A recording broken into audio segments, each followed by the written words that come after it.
আজ একটু রসগোল্লা খেতে ইচ্ছে হলো, তাই ভাবলাম রসগোল্লা খেয়ে পরে আপনাদের রসগোল্লা তৈরি হওয়ার গল্পটা একটু বলে দিই। 1860 সাল কলকাতায় এক মিষ্টির দোকানে কাজ করতেন এই ভদ্রলোক, যাকে দেখছেন আপনারা।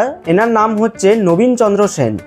মিষ্টির দোকানে বহু বছর থাকার ফলে ইনি একটি স্পেশাল টাইপের টেকনিক মাস্টার করেছিলেন, যে কিভাবে ছানাটিকে পারফেক্ট গোল আকৃতির বানিয়ে চিনির সিরাপে সেটিকে ফেলে বয়েল করা যায়।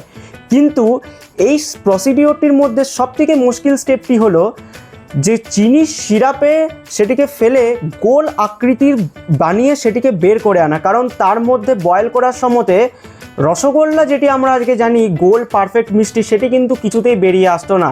ছানার টুকরোগুলি পড়ে পড়ে তার কিন্তু আকৃতিটা নষ্ট হয়ে যেত। মোস্ট অফ দ্য দোকানদাররা এই টেকনিকে ফেলিওর, কিন্তু মোটামুটি 7 থেকে 8 বছর ধরে এই টেকনিককে মাস্টার করেছিলেন নবীনচন্দ্র সেন, এবং 1868 সালে তিনি করেছিলেন এই রসগোল্লার আবিষ্কার। তার এই রসগোল্লা বাংলা জুড়ে সবখানে ফেমাস হয়ে গেল 1868-এর মধ্যে, এবং বাকি দোকানদাররা শত চেষ্টা করলেও এই টেকনিকটি তার কপি করতে পারতো না। তিনি নিমেষেই হয়ে উঠলেন দি কলম্বাস অফ রসগোল্লা।